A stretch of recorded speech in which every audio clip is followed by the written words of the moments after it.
Your next contest is scheduled for one fall. Hey, cut this off. Well, we've talked tonight about homecomings, and we've talked about history in this building. Someone who's not had an advertised appearance in this building in, I think, 12 years is about to step through the curtain. You ready to give it up one time? I am.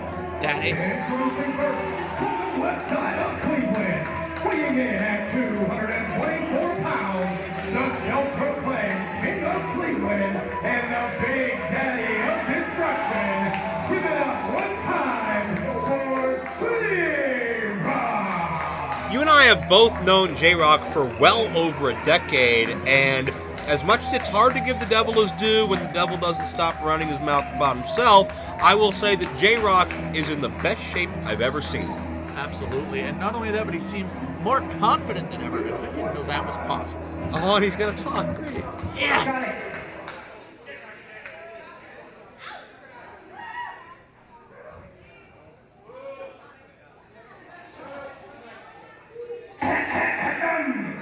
Joe, shut up. If you don't mind, shut your mouths and pay me the frickin' respect that I deserve. Especially right here in this spot, in this ring, underneath these lights.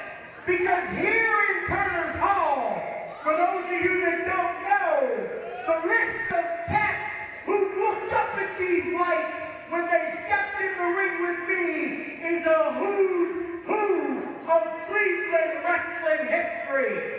From the late great JT Lightning to Josh Prohibition and his buddy M-Dog Matt Cross, from Colt Cabana to Chris Damon to John McChesney, they have all bowed down to the real King of Cleveland, Daddy.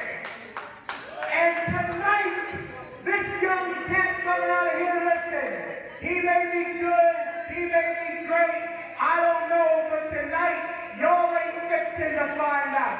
Because like I said yesterday, on my way back to Cleveland, whatever his name is, it may as well be Proud Mary, and he better come a-rolling down the river, because tonight, I'ma beat that ass like my name was Ike, and him and you are gonna bow down and give it up one time! One time for J-Rocc Dead!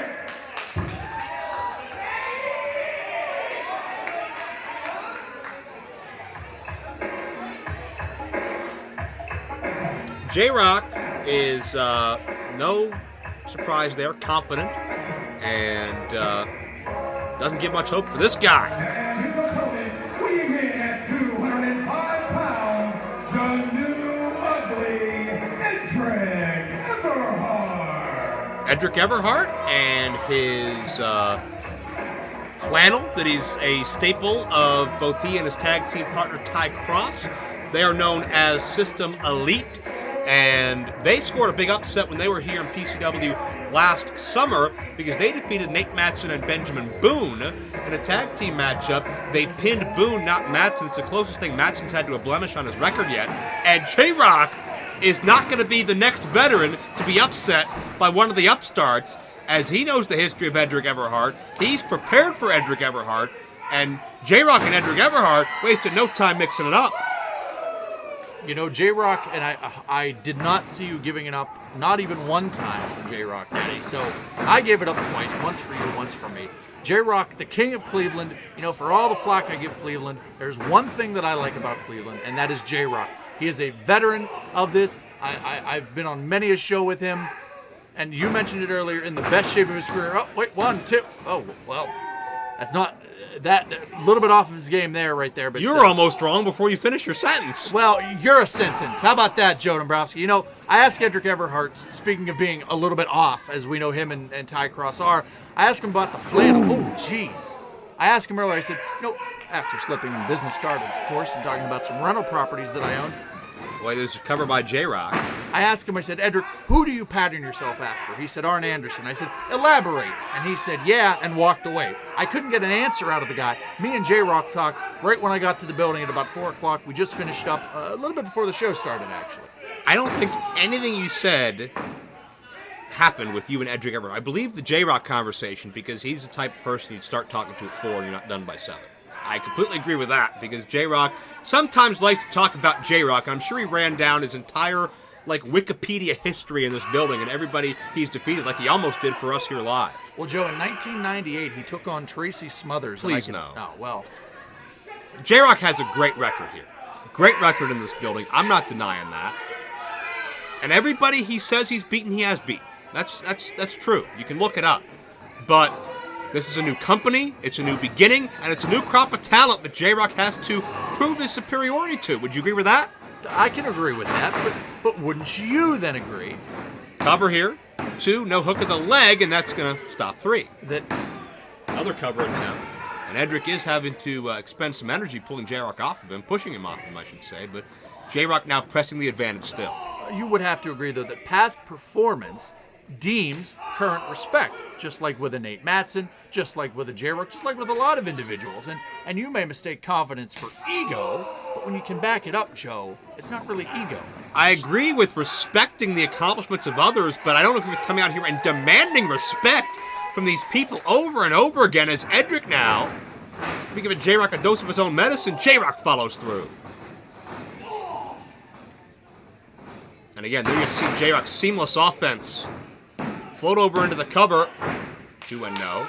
And J-Rocc has mentored some of the greats, all right? He's mentored the likes of Shane Taylor, current Ring of Honor star, EC3, Ethan Carter III, Raymond Rowe. J-Rocc has taken talent under his wing and made them better off for it. I can't deny the mind. I can't deny the experience. Just saying, the guy's a pain to be around. You know, I actually find him quite pleasant. Our conversation was very intelligent and well thought out, and there were people that were coming by, and you could tell they were just admiring J-Rocc from afar and from close by. Edric is fighting, he breaks the grip, and J-Rocc back with a knee. Lateral press. Put him away. You know, I do wonder, obviously Edric has had singles matches and has been a singles competitor at times, but his bread and butter, if you will, is in the tag team scene with Ty Cross, and I wonder if that affects his game plan, affects his mindset a little bit, going up not only in a singles match on his own, but going up against the big daddy of destruction, J-Rocc. Could be the case. We will find out, certainly. J-Rocc attempting to maintain and smother Edric Everhart, but Everhart is attempting to fight free. Turned inward on that pressure. That alleviated a lot of what J-Rocc was attempting, but J-Rocc back with a slam. And what is the new ugly on the back of his tights? I don't get what that is. That a kid thing? I think he's just kind of embracing his off the beaten path looks. Well, is that like the new Coke or Orange is the New Black? Oh, J-Rocc stopped to make sure we all gave it up one more time, and Edric was able to counter out of the way of the elbow. J-Rocc paid for it. He may have given up his health one time. Well, that's going to be Edric's opportunity if he can capitalize here on J-Rocc. That's what you got to do against a ring general and a ring veteran. Capitalize on your opportunities. And J-Rocc hits sternum first in the corner, and Edric with a takedown. J-Rocc is reeling at this point. Can Edric pull something together and be 2 for 2 on the upset scale? Nice jumping uppercut. Hey, Arn Anderson never did that one. And there's a cover. Edric on top, 2-0. I believe Gene or Ole Anderson may have done that a couple times. Edric seems a little bit shocked by that.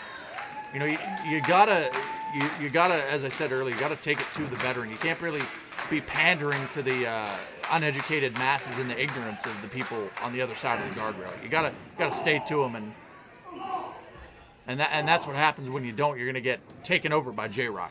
Edric making J-Rocc as grumpy as Ole Anderson right now. It's J-Rocc with a knee. Turning things around. Wild swing and a miss. Edric. Blue Thunder bomb. Nicely done. J-Rocc's down. No. You know, Edric with the smart thing there. Getting as much weight on J-Rocc as he possibly could. And this is where the young kid's going to get frustrated. Oh, now he's got to, again, pander to the people. Pander to the people. You didn't see J-Rocc doing that. He demanded the respect from those people. Yeah, J-Rocc hates everybody. Edric is one of these people. You know, I still haven't seen you give it up at all. Not even once, Joe. Saving it for later. Duck of the clothesline. Second time. And Edric with a crossbody, but J-Rocc rolls through. What? J-Rocc's all over the ropes. And J-Rocc steals it. He won, Joe. That was 3. Here is the winner, J-Rocc. J-Rocc wins. He's breaking our bell. That's not cool. And he was halfway outside the ring for the 3 count. Joe, whether it's cool or not does not matter. J-Rocc is a wrestler. He is an entertainer. He is a microphone connoisseur. He's a bell ringer. And he's the man that you give it up one time for.